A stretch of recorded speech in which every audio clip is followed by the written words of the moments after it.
What up YouTube, welcome back to my channel. Today I got something in the mail that I'm really excited about, and that is the iPhone SE 2020. And it is probably the most hyped phone so far of the year. That's because of the price point, $399 for an iPhone, and the processor is actually pretty crazy in here. Let me unbox it and show you what's inside. Alright, so here is the iPhone. This is actually my second time unboxing this because the first time I did it, I didn't turn my microphone on and it was not in focus, so that's why it's not sealed. So it's something it's the same box that you expect from Apple. I like how they have the color matched with the color you get. So since this is red and black, the Apple logo is also red. So let's unbox this and see what's inside. So of course you get your paper manual that no one ever reads with product red. This is a 64 gigabyte variant, just to let you know. So here is the iPhone. Okay. So product red. I already started using it because this is my second time unboxing this. So let's put that to the side. Let's see what else is in the box.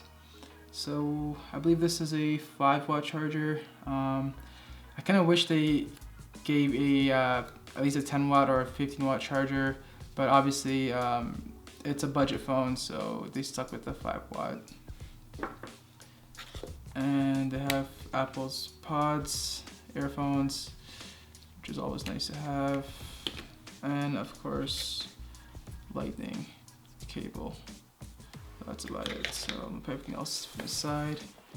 And yeah, this is the iPhone. It looks very similar, if not the same, with the iPhone 8, minus the logo being in the middle, not at the front. Other than that, the screen looks very similar to the iPhone 8, and yeah, that's pretty much it. That's the unboxing.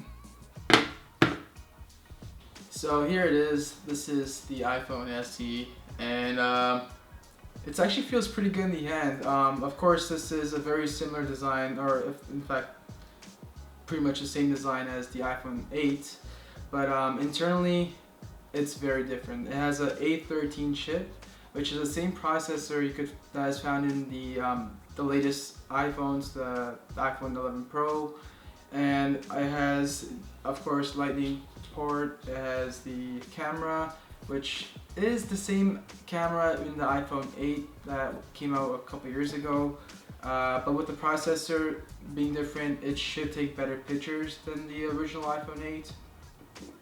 The screen is, of course, the same 720p display. I kind of wish Apple updated it to at least a 1080p display, but of course it's $399, so you really can't complain. And then Touch ID, it's back on an iPhone, and we probably need it more than ever nowadays because of what's happening. Everyone's covering their faces, so just having Touch ID right there, it's a lot easier than using Face ID, because then you don't have to take your mask off every time you want to unlock your phone. And yeah, that's pretty much it. And what's new with this phone? Oh yeah, the Apple logo has been changed to the middle of the phone, and it's usually at the top, but this matches the more latest line of iPhones, which is good. It looks clean, and the color, of course, is very nice. I like the black and red of the product red iPhone. And yeah, that's pretty much it. So let me know what you guys think about the iPhone. I want to compare this camera with the more expensive iPhones like the 11 Pro and see what it is capable of. So stay tuned for that, and a review should be coming up soon, maybe in the next couple of weeks. I hope you guys enjoyed this video. It was just a quick first impression of this phone, and stay tuned for more videos. Stay safe. Until next time, peace.